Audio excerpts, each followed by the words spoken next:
Assalamualaikum warahmatullahi wabarakatuh. Berjumpa lagi dengan saya Bayu Aji Prasetyo di video Insight.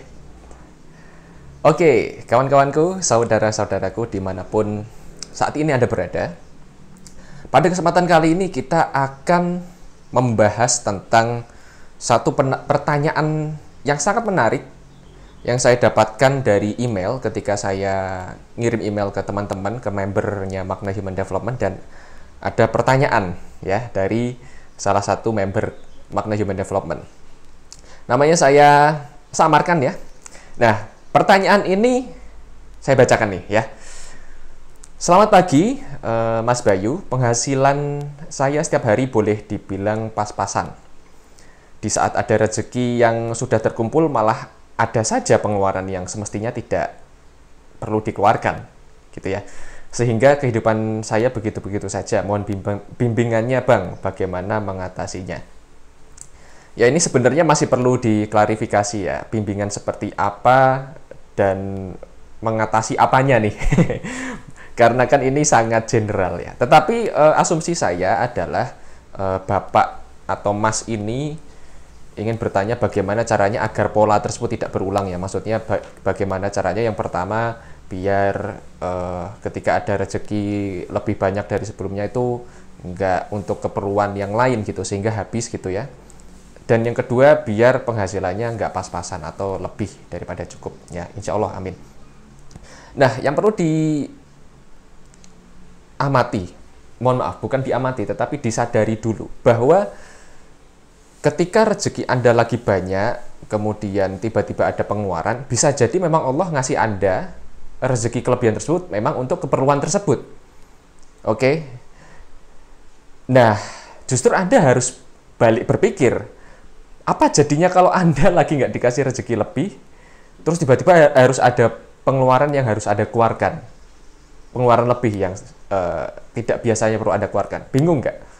Anda mungkin perlu minjem, Anda mungkin perlu, ya itu ya, minjem ya. Bisa jadi dapat, bisa jadi enggak.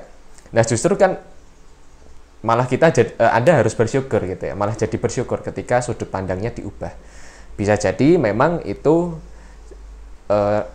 gimana ya, namanya rezeki itu kan kadang kebaikan atau kenikmatan itu bisa jadi ketepatan momentum ketika mendapatkannya, ketika lagi butuh ada gitu ya. Nah, itu salah satu kenikmatan ya, dimana ada di level-level tertentu yang bagaimana Allah ini membuat manusia nggak perlu mikir, ya, nggak perlu mikir, ketika butuh sudah disiapkan dan tinggal dilaksanakan saja. Nah, salah satu contohnya mungkin seperti ini tadi pertanyaannya ya. Itu yang pertama. Nah, yang kedua, yang bagian penghasilan pas-pasan, bisa jadi kenapa kok ritmenya nggak sangat acak gitu ya. Normalnya sih pas-pasan, tapi tiba-tiba ya namanya kehidupan pasti seperti itu ya. Tiba-tiba dapat rezeki lebih, terus tiba-tiba pas-pasan lagi gitu ya. Ada yang memang seperti itu.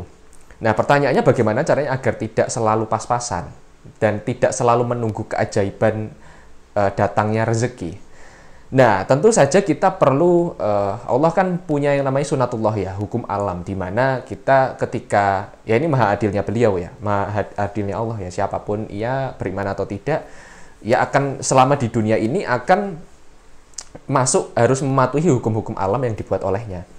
Nah, salah satu hukum alam yang membuat manusia tidak pas-pasan lagi, yaitu berkelimpahan atau berlebihan, yaitu ya bekerja, berusaha, belajar, intinya melakukan sesuatu di level material yang membuat dirinya mampu mendapatkan lebih daripada yang dia miliki sekarang. Itu di aspek teknis ya. Aspek non teknisnya tentu saja ibadah, berdoa, kemudian mengakses perasaan yang positif gitu ya, yang nikmat. Kemudian mental blocknya perlu dihilangkan, dibersihin ya. Mental block baik di level keyakinan, di level bukan di kompetensi, tapi di level keyakinan, kemudian di level identitas, di level spiritual, dan lain sebagainya. Kemudian mungkin bisa jadi di level materialnya, di level kompetensinya, bisa jadi memang Anda belum memiliki kompetensi-kompetensi yang bisa membuat Anda bisa menghasilkan lebih dari sebelumnya. Nah,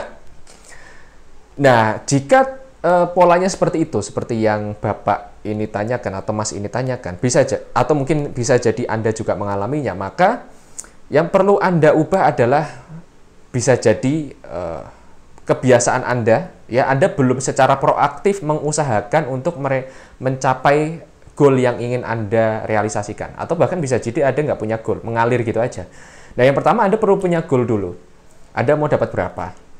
Kemudian usahakan cara pencapaiannya atau realisasinya, ya secara masuk akal.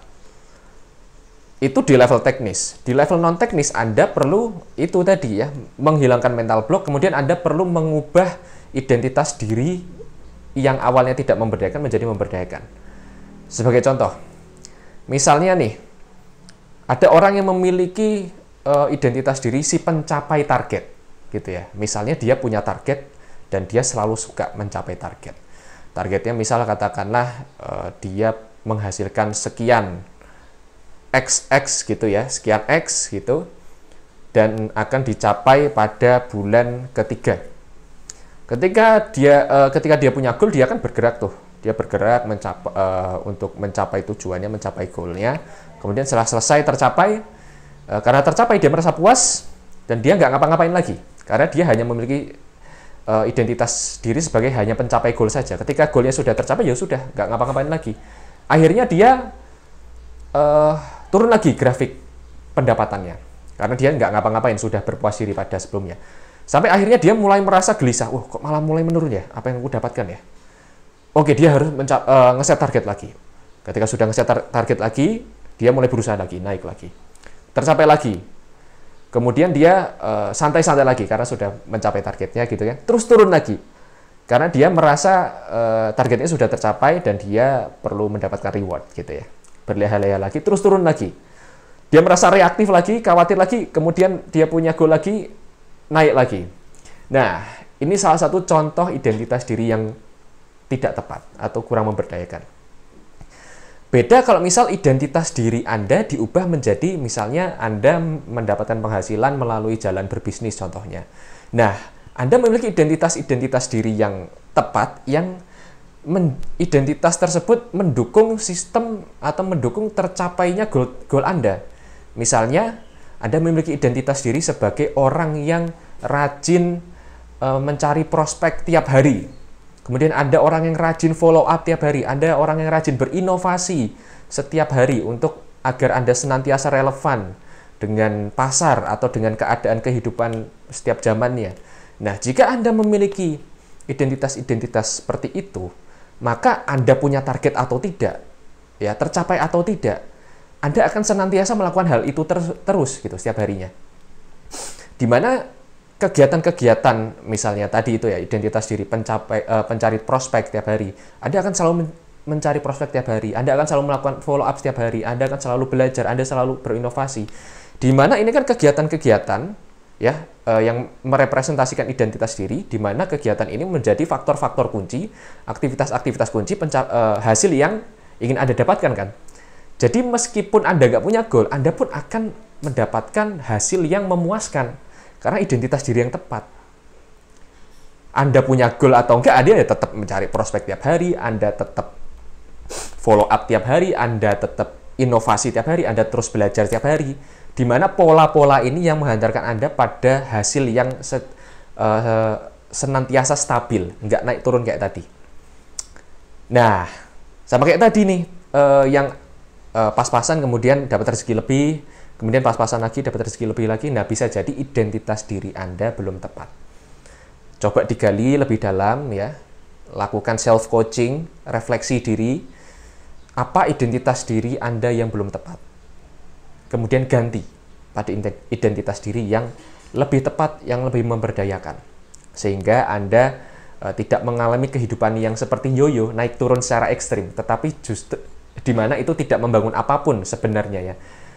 Jika Anda mengubah menjadi identitas diri yang tepat, di mana identitas diri tersebut yang merupakan yang menjadi dasar munculnya perilaku-perilaku atau aktivitas-aktivitas kunci yang menjadi sebab Anda mendapatkan hasil, maka hasil yang akan Anda dapatkan akan cenderung stabil dan cenderung naik secara signifikan, bukan signifikan, tetapi secara berkelanjutan, karena Anda senantiasa Anda memiliki identitas diri yang tepat dan pola-pola aktivitas yang tepat.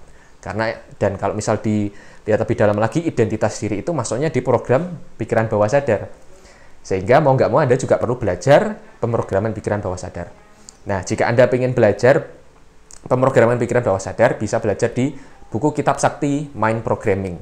Yang linknya untuk pemesanannya bisa Anda klik link yang ada di deskripsi di video ini ya. Oke, itu saja dari saya. Jika Anda merasa mendapatkan manfaat dari video ini, atau Anda ingin mengapresiasi serta mendukung berkembangnya channel ini, atau mungkin mengapresiasi saya dan tim agar bisa terus mengembangkan channel ini, membuat konten-konten pemberdayaan diri yang bermanfaat untuk Anda dengan kualitas yang lebih baik lagi, Anda boleh support kami melalui link yang ada di deskripsi video ini.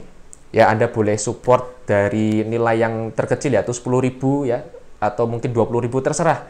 Intinya Anda kalau misal berterima kasih dengan adanya konten ini, ingin mengapresiasi atau ingin memberikan dukungan kepada channel ini, silakan Anda support dengan cara klik link yang ada di video deskripsi ini.